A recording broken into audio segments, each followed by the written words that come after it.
ITX 224 Linux, and this is Chapter 6, Part 3.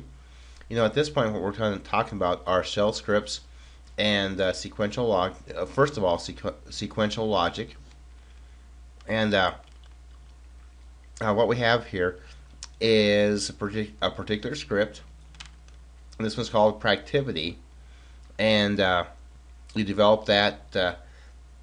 I don't recall if it's in the problems or the discovery exercises, but it's certainly in the last part of the Chapter 6 kind of tutorial piece. And what you're doing with this particular script is cutting some information out of a particular project.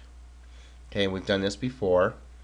Sorting that information, and these are pipes. So that's a shift backslash. These are pipes. We're sorting the information. We're pulling out the unique information, and then we're printing it out in a certain way with using awk.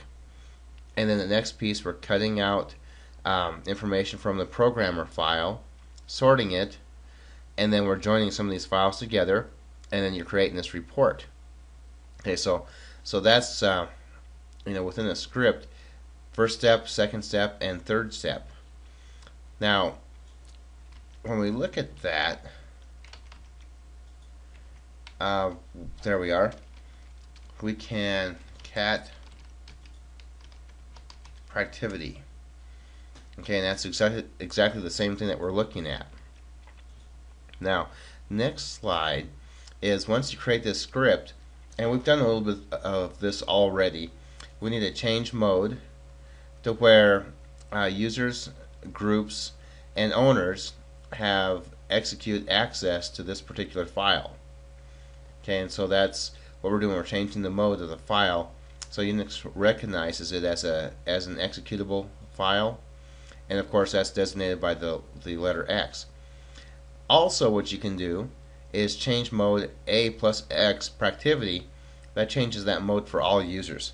So if we go out here, change mode A plus X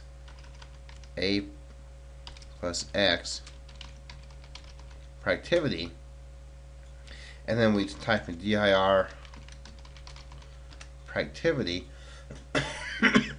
that shows us that all users, groups, and others have execute privilege or permission on that particular file.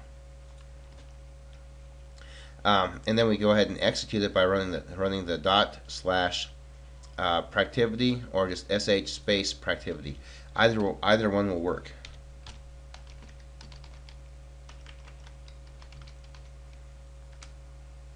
Okay, and that's what we're running. Or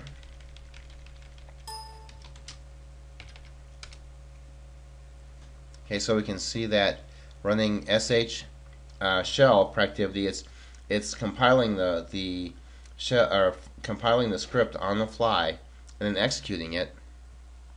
Will work that way, or just running dot slash Practivity will work as well. Okay, on the next slide, we have some decision logic. Now notice the if then else's. This is an if then else statement, and you've done some of this, I think, in probably intro to programming, I suspect. So what this is saying is if veg name equals broccoli, then do something. Else, do something else. So you can have nested loops within this. So else, if veg name equals carrots, then do something else. Carrots are great for you. Else, don't forget to eat your broccoli. Okay, so this is an example of a nested if-then-else statement. Now notice in Linux, and I think some other languages use this as well, but within Linux, the beginning if is an if. The closing part of that particular statement, if and fi, closes it. So it's just spelled in the reverse order. So in this one is veg choice. Okay, so that's what the file looks like. And if we run it,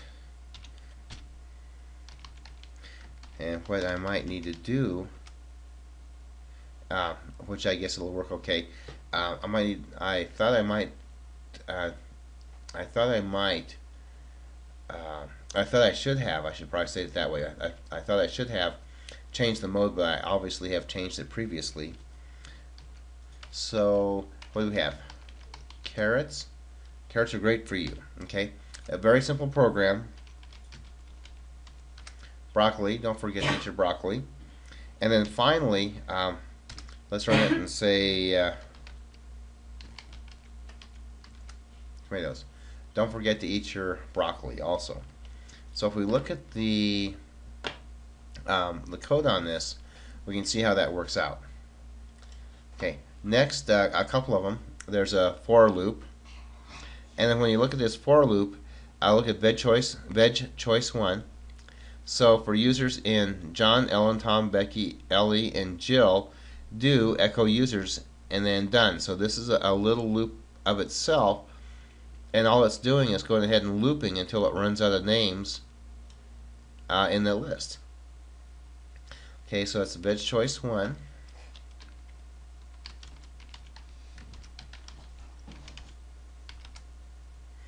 Okay, the next one is a while loop. So colors, clear, try to guess the favorite color, read guess, so of course it's reading that input. So while guess equals red, then do. Okay, so if it's red, it'll go ahead and jump to the end, done, but if not, it'll go ahead and ask you to try again. Okay, so that's the logic behind this kind of loop. So it's a while done loop. Okay, and this was colors. Okay, favorite color, blue. No, not that one. Try again. Orange. Okay. Red. So it ended without any particular fanfare, if you will. We could put an echo statement down here at the bottom that after it completed, after red was the condition, red was met, that it would jump down here and say, you know, my favorite color is red. So that's an example. Case logic. What we have here is a case, and notice at the end of the loop, case is spelled backwards, ESAC. So, and everything within that particular case,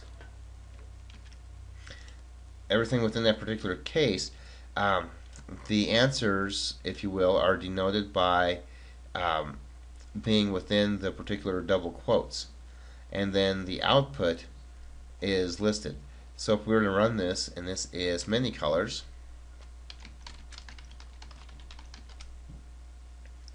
okay, that's what the program looks like.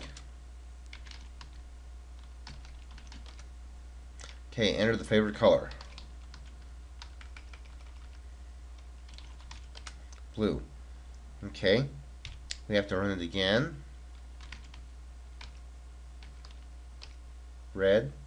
Okay, so we can see how whenever this particular color is entered, it reads the color and jumps down to the particular line and then displays that, echoes it out, and then that's the end of the loop. And then finally, what we're doing on this particular slide is debugging. Okay, so if we use an sh space -v, and then whatever particular program that you're running, script that you're running, displays the lines of code while you're executing it. So for instance, if you're running Productivity, then you're going to see these particular lines of code as you run it. -v. Okay, that bounces us down and displays the lines of code, but displays the output as well. So at this point, there it is, that goes ahead and displays the lines of code as we run the program. Now, it's valuable if you have some errors on these lines of code, so that they can go ahead and run until it blows up. Then you can see where it actually ends up erroring out. Now X sh space dash x productivity displays command and arguments as the shell runs. So if we were to loop something, we could be able to see that. So first of all, we'll use the example productivity. Okay, and then we'll go ahead and you can see the plus, that runs that particular line. So the plus means it runs this line, plus next line, and so on and so forth. Now, let's go back and let's try colors. Okay, so we want to sh-x colors.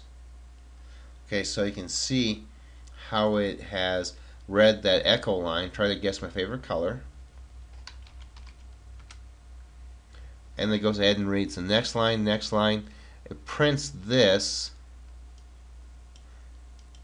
and then it reads that particular line. So, and that,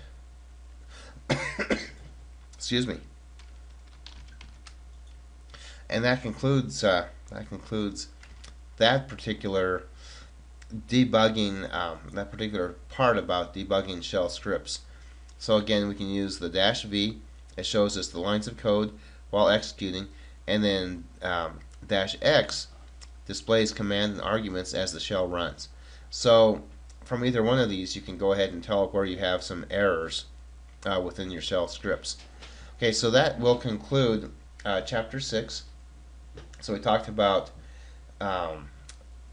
creating scripts, running scripts, using some different commands within scripts, the tput command, the trap command, also how to, what's happening within the script, the steps that are involved in developing that and executing that, the permission sets associated with the script, and then several of our particular programs with different kinds of logic. We have if then else statements, we have for loops, we have while loops, and we have case logic as well. So thank you very much.